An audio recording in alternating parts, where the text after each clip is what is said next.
Hello everybody, my name is Quinton. If you don't know, I'm Christine's little brother. I live in Round Rock, Texas, and I'm a senior this year. So something really exciting that happened over winter break is I got the chance to fly out to see my sister in New Zealand, and it's been a great time the past 2 weeks. He's just saying that. I've actually been torturing him. Made him sit in the trunk the entire time, walked him in there, played the music really loud so he's going deaf. We don't talk about that part though. Oh, okay, so I should probably cut that out, right? Yeah. Okay. Don't put that. So how are you feeling? It's the day before you leave. Yeah, I mean, I feel like it's been a really great trip. I've had a lot of fun and a lot of adventure. And done some pretty crazy stuff. Y'all are going to be really excited to hear about it. Do you think too much adventure, just enough adventure? What do you think? I think it's just the right amount. You know, when something's perfect, that's how it feels. Okay, fair enough. What has been your favorite part of the trip? I think my favorite part has got to be spending time with my sister. Aside from spending time with me, because everybody knows you love spending time with me.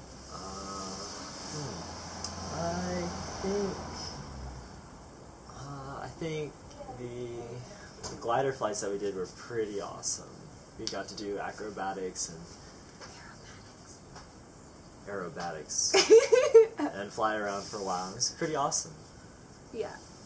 I think that was probably my favorite part of the trip as well. What do you think is the funniest part of the trip? Oh, there are too many. Too many. I have no idea. There's just... I think the funniest part of the funniest part of our trip for me was when I convinced Quinton to do the canyon swing. So I'll put videos up. No, she won't. But that's not me. Hilarious. Just so you know, it's not me. So funny. He's like freaking out. No. He's just no! Oh my god! Freaking out, and it's hilarious. I think my favorite part of the trip, to be honest, was actually last night. So today's New Year's, and last night was New Year's Eve, and we went up to Mount Maunganui to watch the fireworks, and we got up there and we realized there are actually trees everywhere, so we can't see any fireworks. So we went down the mountain and found like a little grassy area and just posted up and watched the fireworks from there. But as we were watching the fireworks, the sun went down, we were watching the fireworks, and we were just talking about our favorite memories as a kid of each other and stuff, and so that was really nice. I think it was like a good way to wind the trip down and just say goodbyes and stuff. Yeah, I just had so many good memories over the past 2 weeks, I can't really put them down into picking one, but I think just all the exciting stuff, just like putting myself out there and going crazy for a little bit. It's pretty fun. It's just amazing. Do you think it was kind of weird hanging out with me for so long after not seeing me for such a long time? Yeah, it was kind of weird. I like it. Maybe you got here and you're like, who the fuck are you? You're a stranger. Get away from me. Stranger danger. Kinda.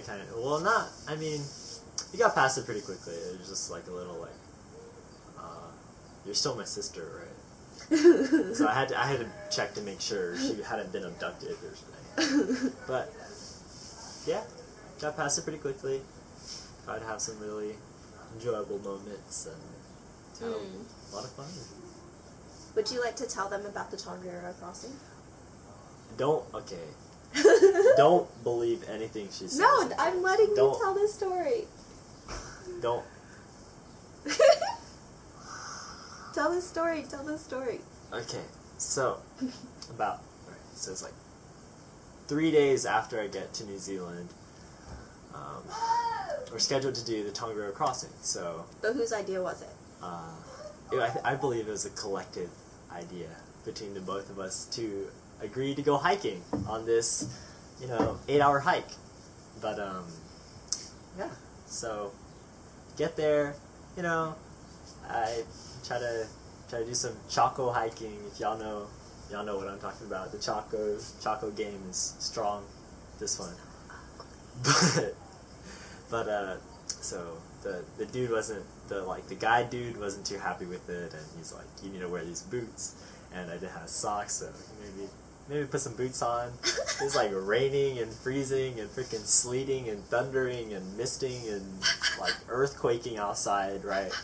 And we're just trying to walk through the crossing, and Christine is like here, bumbled up in like jackets and stuff, and just like waddling around like this, and then she just like we went to the point where it was like a ridge, and like the wind was blowing, and Christine just like fell over. She's just like.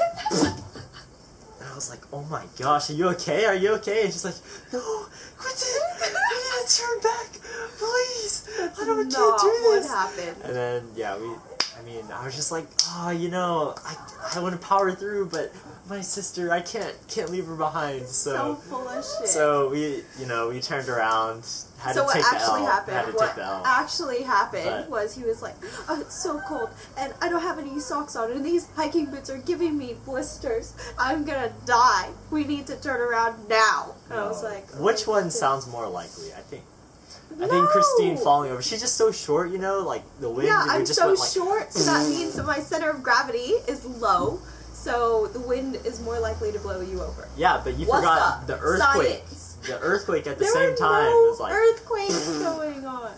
Yeah. Just believe me. No.